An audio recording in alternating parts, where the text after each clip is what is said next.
शहीद बेनज़ीर आबाद यानी नवाब शाह के अंदर पाकिस्तान पीपल्स पार्टी की जो तंजीम नो है उनमें शदीद इख्तलाफात पैदा हो चुके हैं। तंजीम नो जो की गई है वो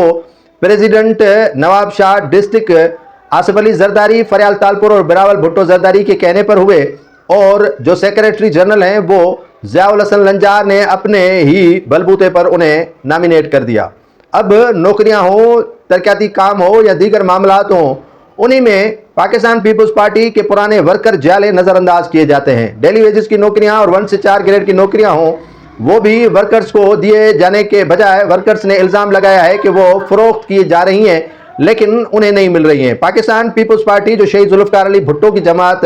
कहलाती थी, शहीद बेनज़ीर भुट्टो की जमात कहलाती थी। शहीद बेनज़ीर भुट्टो इन तंजीम नो के हवाले से आर्गेनाइजिंग कमेटीज़ जो है वो बनाती थी, और इन्हीं आर्गेनाइज कमेटी के ज़रिए सिंध भर में या पाकिस्तान के अंदर जो है वो पार्टी के इंतखाबात हुआ करते थे। वर्कर्स से राय ली जाती थी, और वर्कर्स जिसको अक्सरियत राय से मुंतखब करते थे वही president, general secretary, information secretary, UC सतह तक हुआ करते थे। लेकिन बेनज़ीर भुट्टो शहीद के जाने के बाद वर्कर जैसे लावारिस हो गए, और इन मामला से वर्करों को दूर रखा जा रहा है, और जो नए जमात में लोग आए हुए हैं उनको ओहदों से नवाजा जा रहा है। वर्कर सरापा एहतजाज हैं, और उनका कहना है कि जो नवाब शाह के अंदर पीपल्स सेक्रेटरीट बनाया गया है उनमें वर्कर्स नहीं जाते हैं, बल्कि जो मुलाजमीन हैं, सरकारी नौकर पेशा अफराद हैं, वही इन पीपल्स सेक्रेटरीट में जाते हैं, और वर्करों को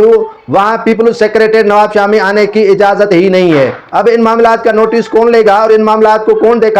देखेगा, ये तो वक्त पर ही छोड़ा गया है कारकुनों की जानिब से। अलबत्ता कारकुनों का कहना है कि बिलावल भुट्टो जरदारी, आसिफ अली जरदारी, फरियाल तालपुर और आसमा भुट्टो जरदारी इस मामले को देखें कि वर्करों के साथ किस तरह अन्याय और खिलवाड़ हो रहा है, और इसी तरह अगर वर्करों के साथ ज्यादती हुई तो नवाब शाह के अंदर पीपल्स पार्टी का नाम लेने वाला वर्कर मौजूद नहीं रहेगा, जो हालात किए जा रहे हैं।